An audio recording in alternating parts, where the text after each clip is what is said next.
I would like to think that the kind of leadership that I would exercise in Washington is not the kind of leadership that I would pretend that I can solve all the problems I've been discussing here, but that together you and I can. I would like to take the lead in taking government off the backs of the American people and turning you loose to do what I know you can do. It was radical. Moderate Republicans thought it was suicide. Jimmy Carter called it ridiculous. The press was extremely negative. But the odd thing is that it polled very well in New Hampshire, which was the first primary state, the state that we had to win. What was odd was that there seemed to be a strange mosaic of support for Reagan's policies. The traditional pollsters could see no coherent pattern across class, age or gender. But those who had designed the values and lifestyle system believed that they knew why. They were testing their system in both America and Britain, and they were convinced that both Reagan's and Mrs. Thatcher's message about individual freedom would appeal to the group at the top of their hierarchy, the inner directeds, because it fitted with the way they saw themselves.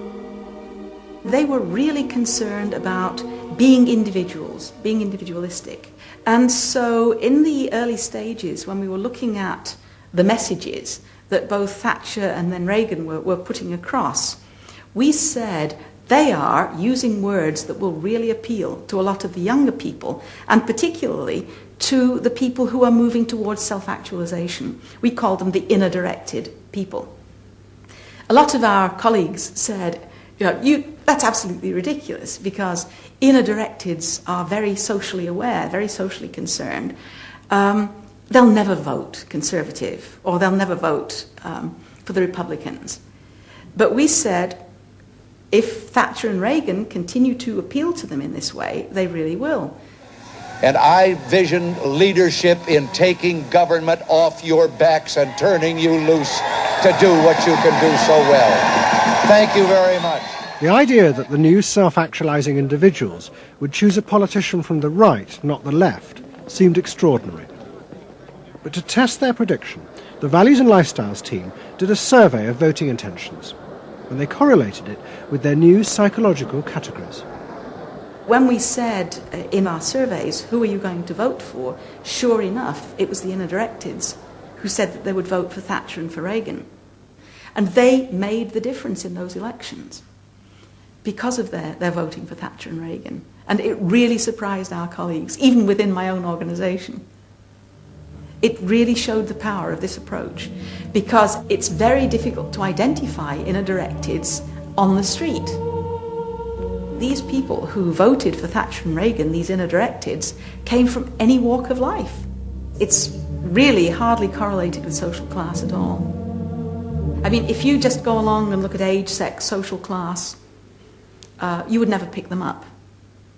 But if you really go along with a questionnaire that gets at their values, then you can identify them very easily. And that was new? And that was completely new, yeah. At the beginning of 1981, Ronald Reagan was inaugurated as president. But he took charge of a country that was facing economic disaster. The terrible inflation of the 1970s had destroyed much of America's traditional heavy industries, and millions were unemployed. But true to his campaign promises, Reagan told the country he would not step in to help, as all previous governments had since the war. These United States are confronted with an economic affliction of great proportions. We suffer from the longest and one of the worst sustained inflations in our national history. Idle industries have cast workers into unemployment, human misery, and personal indignity. In this present crisis, government is not the solution to our problem. Government is the problem. But America's ailing economy was about to be rescued, not by government, but by the new groups that the market researchers had identified, the self-actualizing individuals. They were about to become the motor for what would be called the new economy. You can be what you want to be. So regarding V8, what do you really want? A tasty product that's good for me. What do you want that for? One technique is that we ask people the same question over and over and over again, and we say, what do you want? what do you really want? What do you want that for? And they start to talk about it, and they kind of get intimate with what's going on. What we're doing with that technique is unpeeling the onion. If you want to think of a person kind of having layers and layers and layers of protection and thoughts and behaviors and beliefs, we want to get to that center core. In the wake of the invention of values and lifestyles, a vast industry of psychological market research grew up. And the old technique of the focus group, invented by the Freudian psychoanalysts in the 50s, was used in a new and powerful way. The original aim of the focus group had been to find ways to entice people to buy a limited range of mass-produced goods. But now focus groups were used in a different way to explore the inner feelings of lifestyle groups, and out of that invent whole new ranges of products, which would allow those groups to express what they felt was their individuality. And the generation who had once rebelled against the conformity imposed by consumerism now embraced it because it helped them to be themselves. What capitalism managed to do that was brilliant was to actually create products that people like me would be interested in, that people like Jerry Rubin would be interested in. Capitalism developed a whole industry at developing products that evoked a larger sense of self. That seemed to agree with us that the self was infinite, that you could be anything you wanted to be, that took our philosophy and agreed with it, and then created products that supposedly helped you, aids, that helped you be this limitless self. The product sells you a way of life, a way of being. The product sells you values. You dress this way, you live in a house like this, you have furniture like this, you use this computer. Do you have the regular jeans? Or? Oh, Gloria Vanderbilt does a lot in denim, in silks, and in cotton. You eat in these restaurants, there are values there, hipness, coolness.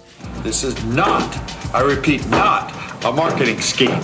So the notion that you could buy an identity replaced the original movement notion that you were perfectly free to create an identity.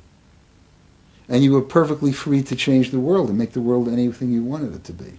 Well, what I wear is a statement. And this vast range of new desires fitted perfectly with changes in industrial production. Computers now allowed manufacturers to economically produce short runs of consumer goods.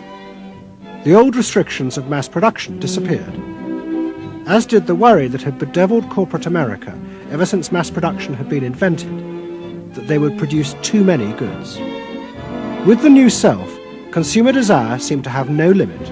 In the United States, the concern of companies was always that supply would outstrip demand, that we were producing too much, and that there was not a market for it.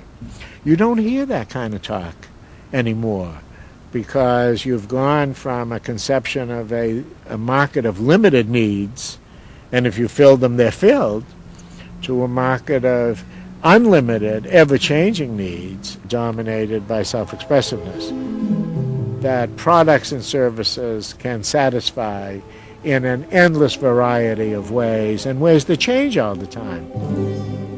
And consequently, economies have unlimited horizons. Out of this explosion of desire came what seemed a never-ending consumer boom that regenerated the American economy. The original idea had been that the liberation of the self would create new kinds of people, free of social constraint. That radical change had happened, but while the new beings felt liberated, they had become increasingly dependent for their identity on business. The corporations had realized that it was in their interests to encourage people to feel that they were unique individuals and then offer them ways to express that individuality. A world in which people felt they were rebelling against conformity was not a threat to business, but its greatest opportunity.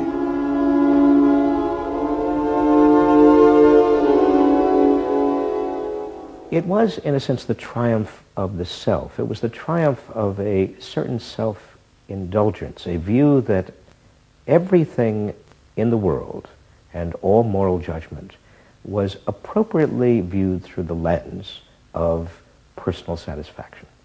Indeed, the ultimate ending point of that logic is that there is no society. There is only a bunch of individual people making individual choices to promote their own individual well-being.